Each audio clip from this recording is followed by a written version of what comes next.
What's up, everybody? So I'm making this video. I'm going to make a series of videos on basic poker odds, the different types of scenarios you have and how to calculate out odds for those scenarios. Today I'm going to make a video on something I've been using all the way back to when I used to play Limit Hold'em. And from about 2002 to 2005, 2006 or so, I was specifically a Limit Hold'em player, cash games.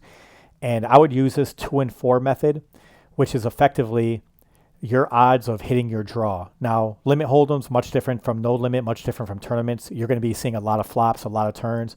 So it's important to be able to understand how to calculate out those the pot odds as well as the card odds. This is specifically the 2 and 4 method is what helps you calculate out your card odds or your equity in the hand. All right, so the quickest way to estimate the probability of hitting your draw is using this 2 and 4 methods. It's as simple as multiplying the number of outs you have by 4 if you're all in on the flop and seeing 2 more cards, or 2 if you're calculating out 1 card remaining. All right, so to just give you a quick example, you have a flush draw. That's a 9-out draw.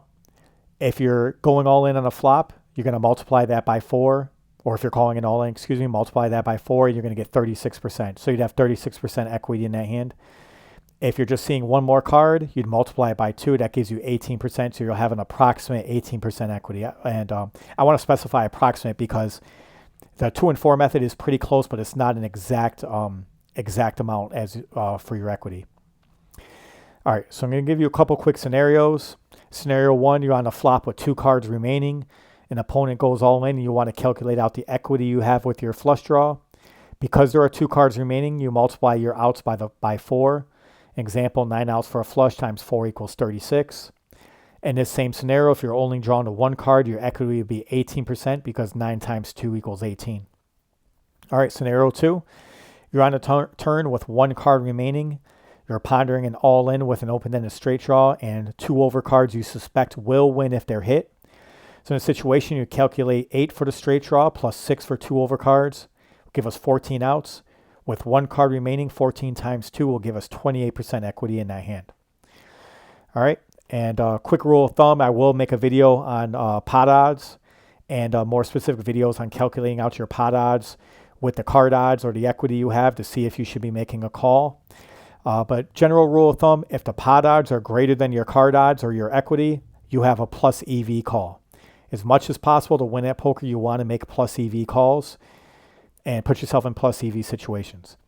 All right, very quickly, I'm going to go over these 2 screenshots I made from tournament. I'm not going to get into the pot odds, just going to calculate out these card odds and kind of show you how fast you can do this on the fly. All right, so first hand on the left, looks like I check. Guy bets 709 into a $2,150 pot. And I just want to calculate out what my equity is in this hand. So we're not going to worry about the overcards. Of course, there's a possibility that a queen might win it for you, but we're just going to focus on the open-ended straight draw. So any 6 or jack will make us a straight. So that's going to be 8 outs total. 8 times 2 is 16, so we know we have 16% equity in this hand. So in this situation, we'd calculate out the pot odds with that 16 against the 16% equity and see if we'd have a plus EV call.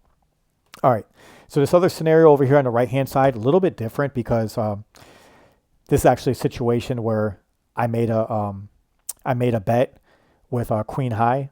So we're just going to look at this and let's say this player here, he's pondering a call with his remaining amount. He has 1 card remaining. Let's say he has king jack of clubs. So he has an open-ended straight draw with a club draw. All right, so in this situation, he's going to have 9 outs for the flush. Plus, it's not going to be 8 outs for the straight draw because you have to subtract the two clubs that are going to hit that will make him the flush. So of course the ace of clubs and the 9 of clubs are already factored into our flush draw. So we're going to add 6 outs for the straight draw. So we have 9 for the flush draw plus 6 for the straight draw is going to give us 15 outs. So we're going to have 30% equity in his hand, or our opponent will have 30% equity if he has king jack of clubs. All right, so that's basically the 2 and 4 method in a nutshell. It's the easiest way to calculate out odds when you hit the flop and you're determining if you should be calling an all-in or just calling a standard bet. I used to make charts that would break down the card odds. Like for example, what my odds would be if I had a flush draw, what my odds would be if I had a straight draw, and then what pot odds I would need to make those draws. So that's a good rule of thumb if you want to make something like that, to kind of break this down so that you can make these decisions on the fly. It'll make your life a lot easier. All right, if you have any questions about this video, questions, comments, please feel free to leave a comment. I'm going to try to get to all my comments, reply. If you have any suggestions on videos I make or any suggestions on how I can make this video better, I'll be happy to hear them. Just starting out with this streaming channel, and looking forward to making as many videos as I can. All right, thank you. Have a great day.